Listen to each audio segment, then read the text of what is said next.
At Jefferson High, most people noticed him, but not in the way he wanted. He wasn't the loud kid cracking jokes in the hallway, or the star athlete with a crowd trailing behind him after practice.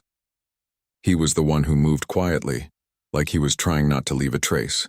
Hood up, earbuds in, eyes down. Just another shadow slipping through the noise of slamming lockers and shouting teammates. His name wasn't shouted in pep rallies or scribbled in yearbook dedications.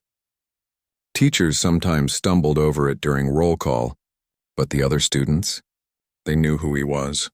Not because he talked much, he barely did, but because there was something about the way he carried himself. Calm, watchful, like he was always listening, even when he seemed lost in his own world. He lived with his grandmother in a small brick house on the east side of town, where the streetlights flickered more than they stayed on. She worked nights folding laundry at the hospital, her hands rough from decades of scrubbing other people's messes clean. He'd make her tea before she left and leave it steaming on the counter with a note. Stay warm. Love you. No grand gestures. Just quiet care, the kind that doesn't need an audience. School wasn't easy, but it wasn't the worst part of his day either. He kept his head down, did his work, and never caused trouble. Trouble, unfortunately, had a habit of finding him anyway. It started small, just whispers at first. A snicker when he walked into the gym. A muttered comment about his shoes, scuffed at the toes from walking 2 miles each way because the bus stop was too far, and his grandma's car hadn't started in months. He ignored it. He'd been taught that some fires go out faster when you don't feed them. But then came Tyler. Tyler wasn't just popular. He was the kind of kid adults called a natural leader, even when he was being cruel. Star linebacker, student council rep, always smiling for the camera, always surrounded by a rotating group of guys who laughed a little too hard at his jokes. He had that easy confidence that came from never being told no, from always getting the benefit of the doubt. And for reasons no one could quite explain, he'd decided this quiet kid was fair game. At first, it was just shoulder bumps in the hallway. Accidental, of course. Then came the locker slams. He'd wait until the coast was clear, then shove the kid into the metal door hard enough to rattle the hinges. Oops, he'd say, grinning like it was all a big misunderstanding. You good, man? The kid never answered, never pushed back, just straightened his shirt, adjusted his backpack, and kept walking. That silence seemed to annoy Tyler more than any comeback could have. It was like throwing punches into fog, no resistance, no satisfaction. The locker room became the main stage.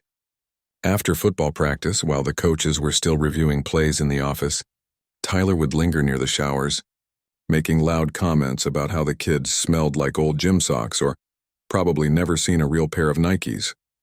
His friends would laugh on cue, egging him on. Sometimes they'd steal his towel or toss his gym clothes into the dirty laundry bin. Once they even poured water into his sneakers. Still, the kid said nothing. Didn't glare, didn't complain to teachers. Just cleaned up, changed quickly, and left before anyone else. But silence doesn't mean nothing's happening inside. Every night, after his grandma fell asleep in her recliner with the TV humming softly, he'd slip into the backyard. No fancy gym, no punching bag, just a patch of cracked concrete and a rusted chain-link fence. There, under the dim glow of a neighbor's porch light, he'd move, slow at first, then faster. Arms slicing through the air, feet pivoting on worn sneakers, body twisting through motions so practiced they felt like breathing. He'd been doing this since he was 9. His uncle, a quiet man with a Marine tattoo on his forearm and a voice like gravel, had taught him.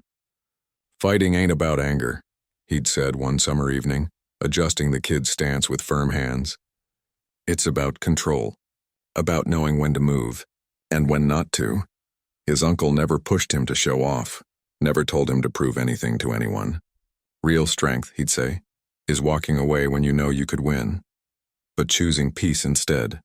So he walked away. Again and again, but Tyler mistook that peace for weakness.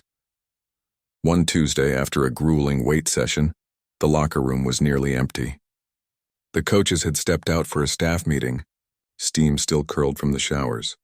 The kid was alone at his locker, swapping his damp shirt for a dry one, when he heard footsteps behind him.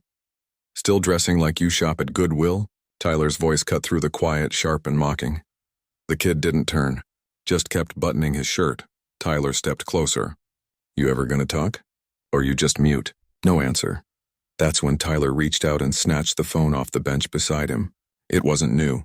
Cracked screen, duct tape around the battery, but it was his lifeline. His only way to call his grandma after school, to text his uncle when he needed a ride, to listen to music that drowned out the noise of the world.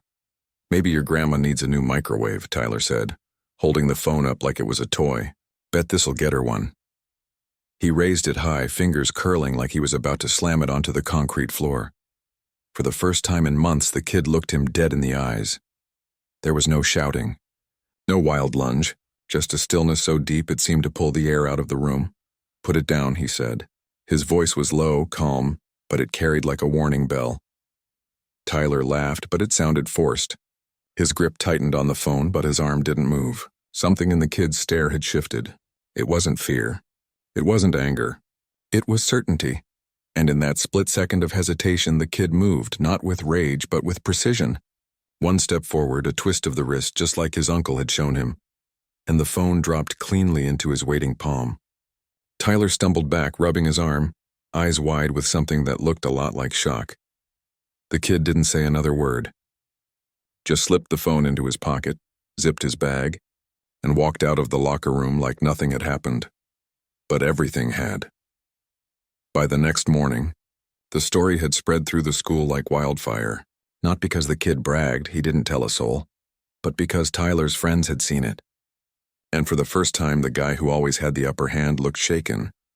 People started watching the quiet kid differently, not with pity but with curiosity. Who was he really? And what else was he capable of? He didn't notice the stares, didn't care about the whispers. He just kept showing up, hood up, headphones on, moving through the halls like a ghost who refused to fade. But ghosts don't usually leave footprints. And this one? He was just getting started. The next morning at Jefferson High felt different. Not in a way anyone could point to, but in the way the air gets heavy before a storm. Word had gotten around about what happened in the locker room. Not the full story, of course. Just enough. Tyler tried to smash his phone, and the quiet kid stopped him without even raising his voice. People didn't talk about it loudly. No one posted videos or made memes, but in the hallways during lunch, even in study hall, eyes followed him a little longer than usual. Some kids nodded when he passed. Others just watched, waiting to see if he'd do something else, like he was a fuse that had finally sparked. And everyone wanted to know if it would catch fire. He didn't. He walked the same path he always did, through the side gate, past the cracked water fountain, straight to his locker without stopping. He kept his hood up, not out of shame, but because it felt like armor. The kind that didn't clang or shine, but simply let him move through the world unseen when he needed to. But Tyler wasn't used to being unseen. All his life, he'd been the center of attention, the guy people leaned in to hear, the one coaches patted on the back, the student teachers called on when they wanted a good example. Now for the first time, he felt like the joke. And that stung worse than any shove. He tried to laugh it off at first. Told his friends it was no big deal, that he'd let the guy go easy, but the way his voice cracked when he said it gave him away. By lunch, even his usual crew was glancing at him sideways, like they weren't sure who to believe anymore. That afternoon, after practice, Tyler cornered one of the freshman linemen near the equipment shed.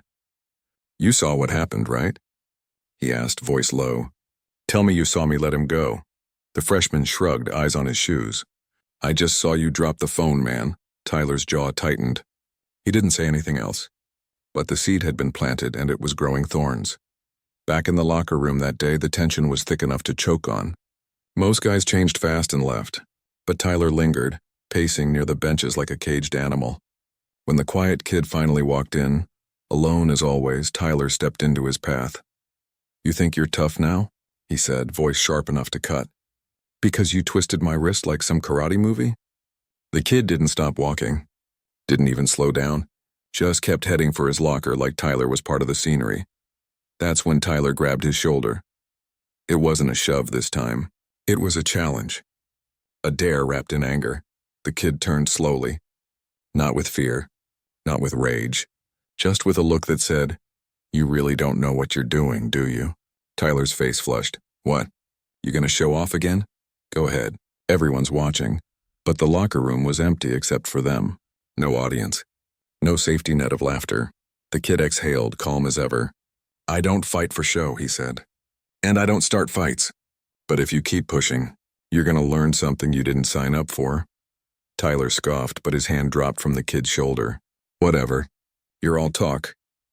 The kid just nodded, opened his locker, and started changing. No drama, no threats. Just the quiet certainty of someone who knew his own limits. And the other guys. That night, something shifted inside Tyler. Not remorse, not yet, but a flicker of doubt. He'd always believed strength was about size, speed, volume. The loudest voice won. The biggest guy ruled. But this kid? He hadn't yelled, hadn't swung, hadn't even flinched. And yet Tyler felt smaller than he had in years.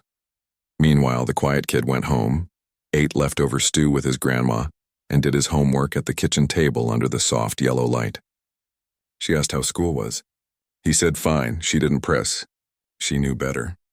She'd raised him to handle his business without making a scene. But later, when she was asleep, he sat on the back porch, staring at the stars through the branches of the old oak tree.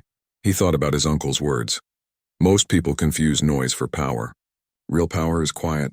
It doesn't need to prove itself. Still, he knew Tyler wouldn't let it go, not yet.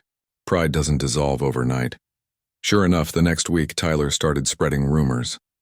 Said the kid had lucky moves, that he must have cheated or got help from someone. He even challenged him to a real fight, man to man, no rules, behind the bleachers after school. He made sure half the football team heard him say it, but the kid didn't show up. Instead, the next day, he walked into the gym office and asked Mr. Ellis, the aging PE teacher with a bad knee and a heart of gold, if he could join the new self-defense elective. Mr. Ellis blinked. "You? You've never signed up for anything before." "I want to learn," the kid said simply. "And I want to do it the right way." Mr. Ellis studied him for a long moment, then nodded. "Class starts Thursday. Don't be late, the class was small, just 6 students. A theater kid who'd been jumped on the bus last year, a girl who walked home alone every night, 2 seniors who just needed an easy credit, and a wrestler nursing a concussion. And him. From the first day he stood out. Not because he showed off, but because he listened.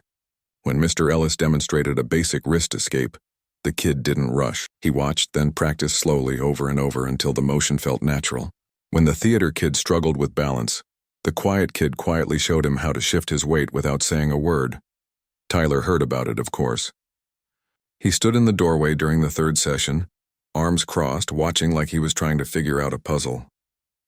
He saw the kid calmly guide the wrestler through a shoulder roll, his movements smooth and controlled. No ego, no flash, just skill, clean and quiet. For the first time, Tyler didn't smirk.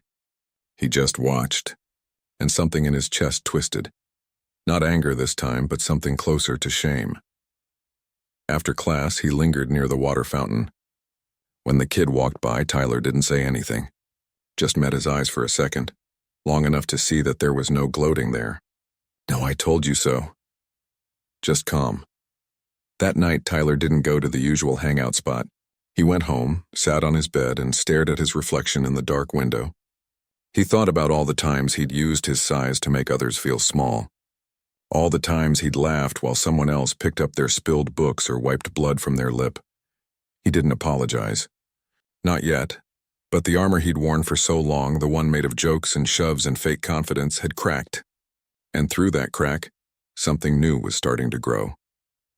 Back at the brick house on the east side, the quiet kid helped his grandma fold laundry, humming along to the old Motown song playing on the radio. He didn't know what Tyler was feeling. Didn't care, really. He wasn't doing this to win.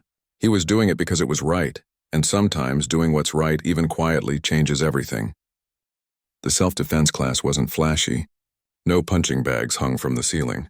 No dramatic music played in the background, just a worn-out gym mat, a whiteboard with smudged diagrams, and Mr. Ellis limping around in his old sneakers, calling out instructions like he was teaching someone how to change a tire.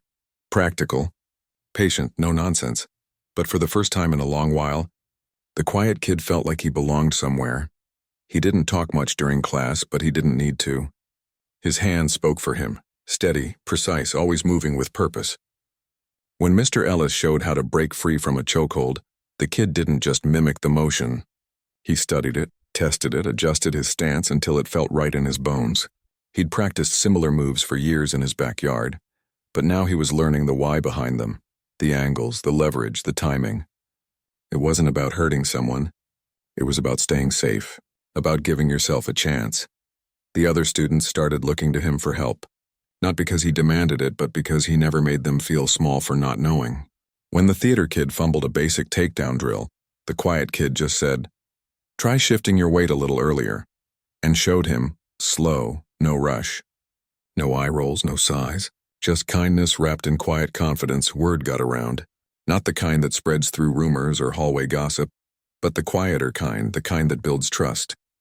A freshman who'd been shoved into a locker last month started hanging near the gym door after school, just watching. A girl from the bus stop nodded at him in the hallway like they shared a secret. Even the school janitor, who'd seen him practicing alone late at night for years, gave him a knowing look and a thumbs up one afternoon. But the one person watching closest wasn't saying a word. Tyler stood near the gym entrance more often now, not inside the class. Never that, but just outside, leaning against the wall like he was waiting for someone. He didn't smirk anymore. Didn't crack jokes to his friends while staring through the glass panel in the door. He just watched. And the more he watched, the less sure he seemed of everything he'd believed before. He'd always thought strength meant domination, being the loudest, the fastest, the one who made others move out of your way. But this was different. The quiet kid never raised his voice, never threw a punch in anger, never even looked like he was trying to impress anyone. And yet, people respected him. Not out of fear, but because he earned it. One small act at a time. One Thursday, after class let out, Tyler finally stepped inside. The room was empty except for the quiet kid, who was rolling up the mats. Mr. Ellis had already left for a staff meeting. For a long moment, neither of them spoke. The fluorescent lights buzzed overhead. Outside, the wind rattled the chain-link fence. "You really learned all that?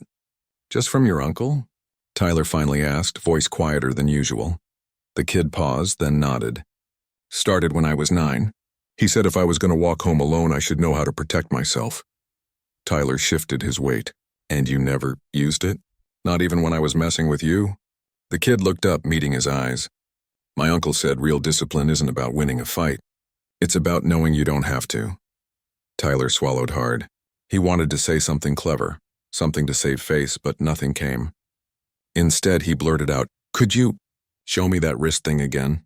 The one you did in the locker room?" The kid studied him for a beat. Not with suspicion, but with something like understanding. Then he set the mat down. "Only if you promise to do it right. No showing off. No trying it on someone else." Tyler nodded fast. Yeah, I promise." So the kid showed him. Step by step. How to grip. How to twist. How to use your body instead of your strength. Tyler fumbled at first, his movement stiff, his pride still tangled in his muscles. But the kid didn't laugh. Didn't rush him. Just corrected him gently like he was teaching a younger cousin how to tie their shoes. By the end of it, Tyler's face was red. Not from anger, but from something deeper. Humility, maybe. Or the first real crack in a wall he'd spent years building. The next day, something unexpected happened. During lunch, a group of sophomores were picking on a new kid, laughing at his accent, knocking his tray sideways. Normally, Tyler would have either joined in or walked past like it wasn't his problem. But this time he stopped. "Knock it off," he said, voice low but firm. They turned, surprised. "Since when do you care?" Tyler didn't answer, just stood there, arms crossed, until they backed off. He didn't say anything to the new kid either, just picked up the spilled apple and put it back on the tray before walking away. No one made a big deal of it, but people noticed. Meanwhile, the quiet kid kept showing up, to class, to practice, to the bus stop where he'd wait with his hood up and his earbuds in. He didn't act like anything had changed, because to him it hadn't. He wasn't trying to be a hero. He was just living the way his uncle taught him, with respect, with control, with quiet courage. But the ripple was spreading. More students signed up for the self-defense elective. Mr. Ellis had to ask for extra mats. The theater kid started walking taller. The girl from the bus stop brought her little brother to watch a demo. Even the principal stopped by one afternoon, nodding approvingly at how calm and focused the class was. And Tyler? He didn't join the class, not yet. but he stopped hanging with the guys who bragged about shoving freshmen into walls. He started sitting alone at lunch sometimes, staring out the window like he was thinking hard about something. One afternoon, as the quiet kid walked home, he passed the football field. Tyler was there alone, tossing a ball against the bleachers. Their eyes met for a second. No words, no gestures, just a look that said more than either of them could have put into speech. That night, the quiet kid sat on his porch again, listening to the crickets and the distant hum of traffic. His grandma brought him a slice of sweet potato pie, her way of saying she knew something was shifting even if she didn't ask. He didn't tell her about Tyler, didn't need to. She'd raised him to trust his instincts, to move with purpose, to never confuse silence with weakness, and right now, that silence was doing more than shouting ever could, because real change doesn't always come with a bang. Sometimes it starts with a single moment, a dropped phone, a calm voice, a hand showing another how to stand without falling. And from that moment, everything else begins to bend. Friday night lights buzzed overhead, casting long shadows across the Jefferson High football field.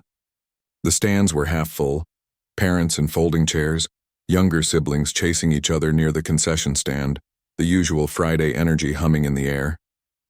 The home team had just wrapped up a win, and the locker room echoed with laughter, clanging pads, and the sharp scent of sweat and antiseptic spray. But inside that familiar chaos, something tense was brewing. Tyler had been quiet all week, not his usual brooding tough guy quiet, but the kind that comes when someone's wrestling with themselves. He hadn't said much in the hallways, hadn't laughed at the usual jokes. Even his closest friends weren't sure what to make of him. And now, after the game, with adrenaline still pumping and pride running high, he made a choice that would change everything. He waited until most of the coaches had gone to the office for post-game review. Then as the locker room started to thin out, he called out. Not loud, but firm enough that everyone still inside turned to look. Hey. The quiet kid was at his locker, back to the room, pulling off his practice jersey. He didn't turn right away, just finished tucking his shirt into his bag, slow and deliberate, like he already knew what was coming. You think you're better than everyone now? Tyler said, stepping forward. His voice wasn't mocking this time. It was raw, frustrated, maybe even a little scared. You show up to that class like you're some kind of master and now people act like you're the hero? Like I'm the bad guy for just messing around? A few guys lingered near the benches, unsure whether to leave or stay. No one spoke. The air felt thick like before a storm breaks. The quiet kid finally turned. He didn't look angry. Didn't look smug. Just tired, like he'd been carrying this weight longer than anyone realized. I never said I was better, he said evenly. And I never called you the bad guy. Then why does everyone act like I'm the one who needs fixing? Tyler shot back, voice rising. Maybe, the kid said, calm as ever, because you're the only one still acting like this is a game. That hit harder than a shove. Tyler's face flushed. He glanced at his friends. Some looked away, others shifted uncomfortably. No one jumped in to back him up. For the first time, he was truly alone in this. He took a step closer, fists clenched at his sides. If you're so tough, prove it. Right here, no rules, just you and me. The challenge hung in the air like smoke. But the quiet kid didn't move toward him. Didn't square up. Instead, he took a breath and said something no one expected. I don't fight for show, but if you want to learn what real discipline looks like, I'll teach you. Right here. Right now. With rules. Silence. Then from the corner, one of Tyler's own teammates, usually the loudest one, pulled out his phone. Not to record for laughs, but almost reverently. You want a timer? He asked, voice low. The quiet kid nodded. 2 minutes. Controlled drill. No strikes. Just technique. Tyler stared at him, confused. You're gonna teach me? Yeah, the kid said. If you're willing to learn. Something in Tyler's posture shifted. The anger drained out of his shoulders, replaced by something uncertain, almost fragile. He nodded once.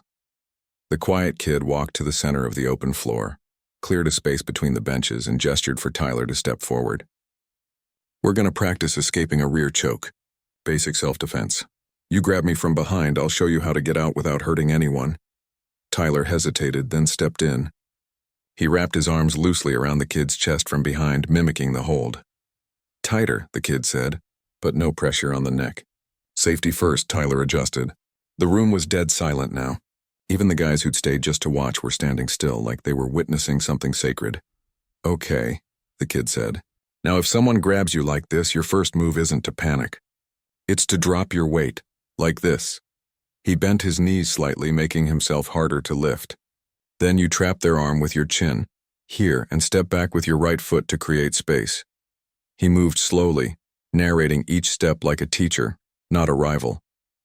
Now you reach up, grab their wrist, and peel it off like you're opening a door. Then pivot, turn into them, and create distance. He demonstrated it once smoothly, without force. Then he reset. Your turn. Try it on me. Tyler fumbled at first. His movements were stiff, his mind still tangled in pride. But the kid didn't sigh. Didn't roll his eyes. Just guided him through it again. Your elbow's too high. Drop it. Good. Now pivot. Yes, like that. On the third try, Tyler got it right. He broke free cleanly, breathing hard, eyes wide. Again, the kid said, and Tyler did. By the fifth time, something had changed. Not just in the room, but in Tyler.